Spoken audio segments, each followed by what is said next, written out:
Hello students, welcome back to Physics Theory. It's Anirban sir here and I hope so all of you will remember कि हमने last video में क्या discuss किया था. We were talking about conservative forces and non-conservative forces. उस वक्त मैंने तुमको कहा था कि conservative force का कहानी अभी भी बाकी है. आज हम ये डिस्कस करेंगे. We are going to talk about the primary test जिसके थ्रू हम ये डिसाइड कर सकते हैं कि हमारे सामने ये जो फोर्स है क्या वो कंजर्वेटिव फोर्स है या नॉन कंजर्वेटिव फोर्स है, वो डिसाइड करने वाले टेस्ट के बारे में हम आज डिस्कस करेंगे. ठीक है, टेस्ट बहुत ही आसान है. तुमको करना क्या है कि तुम्हारे पास ये जो पार्टिकल है उस पर एक फोर्स लग रहा है F, और तुम्हारा पार्टिकल जो है वो एक क्लोज्ड पाथ में ट्रैवल करेगा.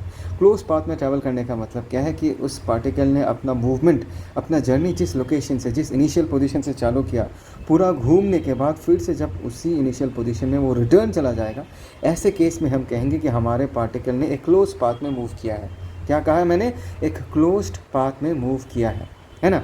और all through out the time जब ये पार्टिकल इस पाथ के अलॉन्ग मूव करेगा, क्या कहा मैंने? All through out the time जब ये particle A to B, B to C, C to D, D to A जब ये मूवमेंट करेगा, तुमको ये चेक करना है कि इस पे जो ये फोर्स लग रहा है जिसके बारे में हमारा डिस्कशन चल रहा है कि क्या ये कंजर्वेटिव है या नॉन कंजर्वेटिव है, उस फोर्स के वर्क डन को कैलकुलेट करना पड़ेगा. ध्यान से सुनो जनता, क्या कहा मैंने?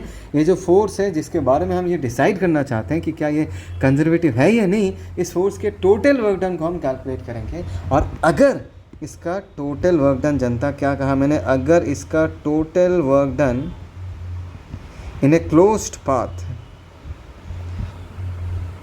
अगर ज़ीरो निकलता है, क्या कहा मैंने?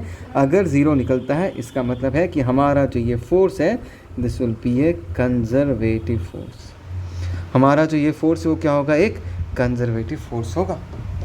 अगर तुमको इसका फील लेना है, फिर से ये टोमेटो वाला एग्जांपल लेते हैं. दिख रहा है ये हमारा टोमेटो है जनता. इस पे फोर्स क्या लग रहा है? नीचे mg. लेट अस से डिस्प्लेसमेंट कर रहा है. इस डिस्प्लेसमेंट वो लोकेशन 1 से मूव करके लोकेशन 2 तक जाता है, 2 से मूव करके फिर 3 से आता है, 3 तक आता है. इसका मतलब है कि this tomato has moved in a closed path because जिस लेवल से उसने चालू किया था उसी लेवल पे फिर से वो रिटर्न आ जाता है ना. सो इन दिस केस अगर मैं पूछूँ what is the work done by mg in the path 1 to 2, इसका आंसर कितना आएगा? That is plus mgh. I hope so तुमको दिखाई दे रहा है, मैं छोटा करके लिख रहा हूँ. That is plus mgh. ओह हो sorry, minus mgh because in this case work done क्या है? Negative. I am very sorry. 1 to 2 all of you know force mg जो है वो नीचे की तरफ लग रहा है, डिस्प्लेसमेंट ऊपर की तरफ हो रहा है, तो वर्क डन नेगेटिव होगा. And work done by mg in the path when it is moving from 2 to 3, in this case that work done will be positive because mg नीचे की तरफ लग रहा है और डिस्प्लेसमेंट भी नीचे की तरफ है. और इसका टोटल वर्क डन हम देखें इन this case, what is the total work done by mg in this case? Come on people, mg in this case in the closed path Janata, in the closed path. और इसका जवाब क्या निकलेगा? Plus mgh. Come on people, plus mgh plus of minus mgh. उसका जवाब क्या आ जाएगा? उसका जवाब 0 आ जाएगा. तो ये हो गया हमारा प्राइमरी डिटरमाइनिंग फैक्टर. सीधा सीधा सिंपल लाइन में बोला जाए कि अगर तुम्हारा फोर्स कंजर्वेटिव है, उस फोर्स का total work done in a close path हमेशा 0 ही आएगा. कम ऑन पीपल, उस फोर्स का total work done in a close path 0 ही आएगा अगर वो फोर्स कंजर्वेटिव हुआ. तो टोमेटो के केस में क्या होता है कि फर्स्ट हाफ में mg जो है, इसके पास जो काइनेटिक एनर्जी था, याद है ना कितना काइनेटिक एनर्जी था इसके पास? मैं लिख नहीं रहा, चलो क्लमजी हो जाएगा. इसके पास हाफ mv0² था, सारा का सारा काइनेटिक एनर्जी निकाल लेता है. लेकिन जब वो टोमेटो नीचे आता है, when it is in the downward motion, जब वो डिसेंट करता है, उस मोशन में ग्रेविटी पूरा का पूरा एनर्जी फिर से रिटर्न सप्लाई कर देता है. So that is the reason gravity का टोटल वर्क डन क्या आ जाता है? ग्रेविटी का टोटल वर्क डन 0 आ जाता है. So the first determining factor whether a force is conservative और नॉट इज अगेन इस फोर्स का total work done in a close path हमेशा 0 ही आएगा. और एक एग्जांपल लेते हैं. चलो, ये स्प्रिंग ब्लॉक्स वाला सिस्टम याद है ना? यहाँ पर लेट अस से जब मैं इस ब्लॉक को धक्का देता हूँ राइट की तरफ, ये ब्लॉक लेट अस से x डिस्टेंस राइट की तरफ मूव करता है. So what is the work done bye spring in this case? Come on people, work done bye spring in this case, it is very obvious कि block पे force, spring force ऐसा लग रहा है, ब्लॉक ऐसा move कर रहा है, वर्क डन इज़ नेगेटिव और उसका वैल्यू कितना होगा? -12 kx². सिमिलरली जब ये ब्लॉक लेफ्ट हैंड साइड में इनिशियली किस तरफ मूव किया था वो जनता? It has moved towards right. फिर क्या करेगा? स्प्रिंग कंप्रेस हो जाएगा, फिर स्प्रिंग एक्सटेंड जब होगा तब ये ब्लॉक को बाहर की तरफ ढकेलेगा एंड लेट अस से फिर से जब ये ब्लॉक x डिस्टेंस मूव कर जाएगा, इन दैट केस फोर्स इस तरफ लग रहा होगा, मोशन इस तरफ होगा, और इसका अगर हम वर्क डन देखें इन दिस केस क्या आ जाएगा, in this case the work done will be positive, that is half के X square and we all know that reason. The reason is because यहाँ पर हमारा फोर्स जिस तरफ लग रहा है उसी तरफ डिस्प्लेसमेंट है ना, हमारा फोर्स जिस तरफ लग रहा है उसी तरफ डिस्प्लेसमेंट है and that is the reason work done is positive. और अभी हम अगर मैं तुमको कहूँ ये बताओ what is the total work done by the spring, है ना, मैंने क्या कहा, what is the total work done by the spring, अगर हम कहते हैं तो आंसर कितना आ जाएगा, first half of the motion, इस वाले मोशन में स्प्रिंग ने कितना काम किया, माइनस हाफ के एक्स स्क्वायर, और second half of the motion में कितना काम किया, प्लस हाफ के एक्स स्क्वायर, और इसका जवाब कितना आ जाएगा, इसका जवाब 0 आ जाएगा। तो यहाँ पर ये जो स्प्रिंग फोर्स है इस फोर्स को भी हम क्या बुलाएंगे, we shall call this force as conservative force, है ना, इस फोर्स को हम क्या बुलाएंगे, कंजर्वेटिव फोर्स बुलाएंगे। ठीक है, ठीक है, ओके फाइन। सो यहाँ पर मैंने अच्छे से लिख के रखा है, जनता ध्यान से देखो, the net work done by conservative force on A particle moving around a close path is 0। ये हो गया इसका पहला प्राइमरी टेस्ट। ठीक, इज दैट क्लियर पीपल? अच्छा एक काम करो, तो एक काम करो, इसका स्क्रीनशॉट ले लो यार, मैं तुम लोग को स्क्रीनशॉट के लिए रुकना भूल जाता हूँ। एक काम करो यार, इसका एक स्क्रीनशॉट ले लो, ठीक है, okay fine. Now let's talk about the second test through which we can again conclude whether हमारा फोर्स कंजर्वेटिव है या नहीं। ठीक है, नाउ पीपल इसको देख के अगर मैं वर्क डन लिखना चाहूँ तो work done along the path A B C plus work done along the path C D A that is equal to 0। This is the conclusion from the first primary test that the work done along a closed path is equal to 0. Now what I'm trying to say is that अगर मैं ऐसा करता हूँ work done along the path A B C, और यहाँ पर मैंने minus लिख के, हमने यहाँ पर मूवमेंट कहाँ से किया है, सी से डी, डी से ए तक, ऐसा मूवमेंट किया है। अगर हम ऐसा मूव नहीं करके, कम ऑन पीपल, ऐसा मूव करते हैं, ट्राई टू अंडरस्टैंड। एक तो ए बी सी का मतलब क्या है, एक तो हमने ऐसा मूव किया, एंड लेट अस से नेक्स्ट टाइम हम कैसा मूव करते हैं, लेट अस से नेक्स्ट टाइम हम ए से ए डी सी की तरफ मूव करते हैं, ए डी सी, है ना। तो यहाँ पर मैंने क्या किया, जो सी टी ए है उसको अगर मैं ए डी सी लिख दूंगा तो यहाँ पर एक नेगेटिव साइन आएगा। बोलो क्यों?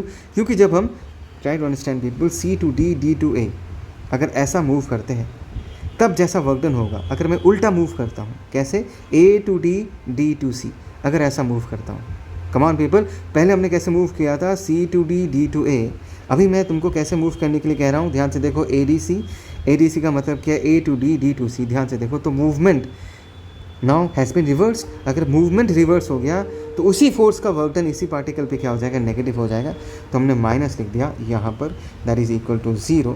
तो यहाँ से हम कंक्लूशन क्या मिलता है, ध्यान से देखना, that is A B C is equal to work done along the path A D C. ये क्या है, what is this people, try to understand. इसको अगर मैं डिकोड करना चाहूँ तो ऐसा सीन है कि अगर हमारा ये इनिशियल पोजीशन है और यहाँ से लेट अस से ये सी तक जाता है, and let us say let's follow the path A B C, let us say this is path 1। इस पाथ में काम कितना हुआ होगा, work done along the path A B C is W A B C, हमने लिख के रखा है, this is the work done. और सेकेंड टाइम में हम किस तरफ मूव कर रहे हैं, A D C. Second time में we are moving through a different path, A से चालू करते हैं लेकिन हम अभी दूसरा पाथ फॉलो करके सी तक जाते हैं। Let us say this path is A D C, और इस तरफ का वर्क डन कितना है, A D C. Is that clear? और हमको कंक्लूशन क्या मिला, हमको कंक्लूशन ये मिला कि देखो फाइनली हम ए से सी तक ही जा रहे हैं, but we are following 2 different paths. एक बार हमने ये पाथ फॉलो किया, ए बी सी वाला पाथ, सेकेंड हमने कौन सा पाथ फॉलो किया, ए डी सी वाला पाथ फॉलो किया। ध्यान से देखना, दोनों केसेस में जो इनिशियल पोजीशन है और जो फाइनल पोजीशन है वो सेम है। हम ए से चालू करते हैं और सी तक मूव करते हैं, but we have followed 2 different paths, that is path 1 and path 2। और इस रिलेशन से हमको क्या मिलता है, इस रिलेशन से हमको ये मिलता है कि तुम ए से सी तक पाथ 1 फॉलो करके जाओ या पाथ 2 फॉलो करके जाओ, what ever path you follow, in both the cases you are going to get the same amount of work done, which means work done along the path ABC is same as the work done along the path ADC।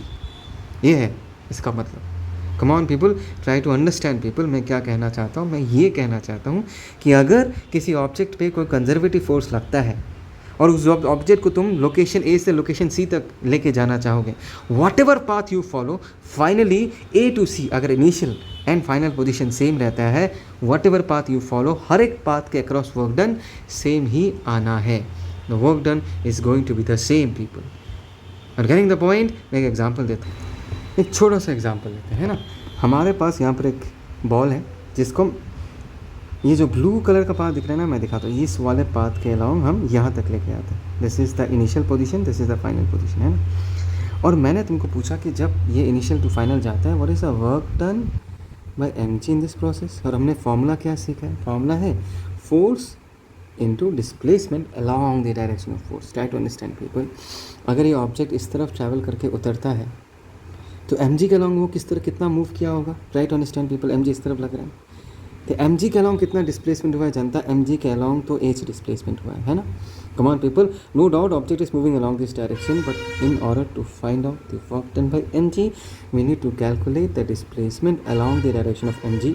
सिखाया था work done का formula, तो mg के along कितना displacement हुआ, h displacement. तो हम लिख देंगे work done in this case is plus mg into h, ठीक है। So this is path 1 that we have followed and let us say फिर से हम इसी बॉल को यहाँ से यहाँ तक लेके तो आते हैं, बट इस बार हमने दूसरा पाथ फॉलो किया। एक बार यहाँ से यहाँ तक, फिर यहाँ से यहाँ तक। Initial and final position in both the cases are the same. ऐसे केस में अगर हम mg का वर्क डन निकालने का कोशिश करें, लेट अस से ये पाथ ए है, let us say this is path B. So in this case अगर मैं वर्क डन लिखना चाहूँ, work done by mg that is nothing but work done along the path A plus work done along the path B, ये होगा। अच्छा, अभी खुद बोलो, जब ये हमारा बॉल ए पाथ के अलॉन्ग ऐसा मूव करता है, वर्क डन बाय mg कितना आएगा। ध्यान से देखना, यहाँ पर फोर्स एंड डिस्प्लेसमेंट के बीच एंगल कितना है, 90 डिग्री। तो ये वर्क डन कितना आ जाएगा, 0 आ जाएगा। मैंने सिखाया था कि ए वाले मोशन के लिए, ए वाले पाथ के लिए mg का अगर हम वर्क डन निकालेंगे तो mg का वर्क डन 0 आएगा, बिकॉज यहाँ पर force and displacement, come on people, force and displacement are at an angle of 90 degree. यहाँ से यहाँ तक पहुँच गए। अभी फाइनल पोजीशन तक पहुँचने के लिए हमने ये वाला रास्ता फॉलो किया। और ध्यान से देखो, यहाँ पर हमारे बॉल ने mg के अलॉन्ग कितना डिस्प्लेसमेंट किया, h डिस्प्लेसमेंट, और वर्क डन पॉजिटिव होगा। So in this case work done कितना आ जाएगा, work done along the path b कितना आ जाएगा, mgh। So work done by mg in the second case where the ball has followed a different path, उस वक्त भी वर्क डन का वैल्यू mgh आता है, और ये वाला केस में भी वर्क डन का वैल्यू mgh ही आता है। दोनों केसेस में जो पाथ फॉलो किया गया है वो अलग है। एक केस में ये पाथ फॉलो किया गया है जनता, सेकंड केस में ये पाथ फॉलो किया गया है। But if you see the final answer in both the cases, work done by the mg comes out to be the same, because दोनों केसेस में इनिशियल एंड फाइनल पॉइंट क्या रहता है, initial and final point same ही है। So what is the conclusion, the conclusion is, अगर हमारे पास एक फोर्स है और हमको ये डिटरमाइन करना है कि ये कंजर्वेटिव है या नहीं, तरीका क्या है। सबसे पहला प्राइमरी टेस्ट ये है कि इस फोर्स का total work done in a close path 0 आना चाहिए। और सेकेंड टेस्ट क्या है कि इस कंजर्वेटिव फोर्स का वर्क डन इस पाथ इंडिपेंडेंट मतलब इसका वर्क डन कितना होगा, इस कंजर्वेटिव फोर्स का वर्क डन कितना होगा, सिर्फ उसके इनिशियल एंड फाइनल पोजीशन पर डिपेंड करता है। उस इनिशियल पोजीशन से फाइनल पोजीशन तक तुमने कौन सा रास्ता लिया, तुम्हारे ऑब्जेक्ट ने कौन सा रास्ता लिया, उस पर डिपेंड नहीं करता, मतलब independent of path. Work done by conservative force only depends upon the initial and final position. तो इस तरीके से हम ये डिसाइड कर सकते हैं कि हमारा फोर्स कंजर्वेटिव है या एक नॉन कंजर्वेटिव फोर्स है। Is that clear? So this was the entire discussion people. एक काम करो, इसका भी एक स्क्रीनशॉट लेके रखता है। आई थिंक सो, यस, मैंने यहाँ पर लिख के दिया है, ध्यान से देखो। द वर्क डन, एक मिनट जनता, एक minute. The work done by conservative force on A particle moving between 2 points does not depend on the path taken by the particle, CLE, है ना। ठीक है, एक काम करो, इसका स्क्रीनशॉट ले लो, ठीक है। इसके बाद इस पोर्शन का स्क्रीनशॉट ले लो, ठीक है। अच्छे से बढ़िया से नोट्स बना लेना। तो यहाँ पर हम अपने इस डिस्कशन को कंप्लीट करते हैं। This was all about methods to decide whether a force is conservative और नॉट, ठीक है। नेक्स्ट वीडियो में मिलते हैं, वहाँ पर हम पोटेंशियल एनर्जी के वैल्यूज़ को कैसे निकाला जाता है ऑलरेडी बता दिया, बट थोड़ा सा और एक वीडियो बनाऊंगा जहाँ पर मैं तुमको एक बहुत ही इंपॉर्टेंट आइडिया बताऊंगा पोटेंशियल एनर्जी को लेकर। टिल देन स्टे ट्यून्ड, अच्छे से पढ़ाई करो, बढ़िया से नोट्स बनाओ, feel free to comment if any doubt. Next video में मिलते हैं, चलो टाटा बाय बाय।